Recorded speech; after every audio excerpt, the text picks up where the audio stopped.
வணக்கம் அனைவருக்கும். நான் உங்கள் ஜோதிடர் செல்வம்.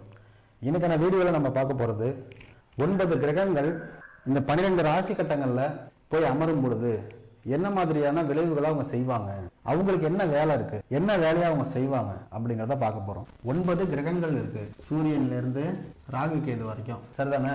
இது சூரியனுடைய வீடு, இது சந்திரன், இது புதன், இது சுக்கிரன், செவ்வாய், குரு, சனி, இதெல்லாம் அவங்களுடைய சொந்த வீடு. இது ரெண்டும் செவ்வாய்க்கு சொந்த வீடு, இது ரெண்டும் சுக்கிரனுக்கு சொந்த வீடு, இது ரெண்டும் புதனுக்கு, இது ரெண்டும் குருவுக்கு, இது ரெண்டும் சனிக்கு, சரிதானே?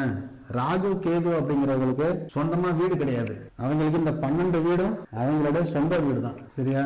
எந்த வீட்டுல போய் அவங்க போய் உட்காடுறாங்களோ அது அவங்களோட வீடு. ஒரு ரவுடி வரான், இந்த வீட்டுக்குள்ள உள்ள வந்துட்டான் அப்படின்னா அவன் சொல்றதான் நம்ம கேட்கணும், அந்த மாதிரி சொல்லிடும். அந்த மாதிரியான ஒரு நிலையை தான் இந்த ராகு கேது. அவங்களுக்கு எதுவும் சொந்த வீடு இந்த வீடுலாம் கிடையாது. எது அவங்க அங்க போய் உட்காடுறாங்களோ அது அந்த வீடு அவங்களோட சொந்த வீடு. ராகுவுக்கு இது உச்ச வீடுன்னு சொல்றாங்க, கேதுவுக்கு இது உச்ச வீடுன்னு சொல்றாங்க. ஆனா அது எந்த அளவுக்கு உண்மையா பொய்யெல்லாம் தெரியல. பலன் எடுக்கிறது பலன் எடுக்கிறோமா, ஆனா அது உச்சமானாலும் நீச்சமானாலும் அவங்க வேலையை 100% செஞ்சுக்கிட்டே இருக்காங்க. இந்த 9 கிரகத்துல ஒருத்தவன் 100% பலனை செய்யறான் அப்படின்னா அது யாரு தெரியுமா?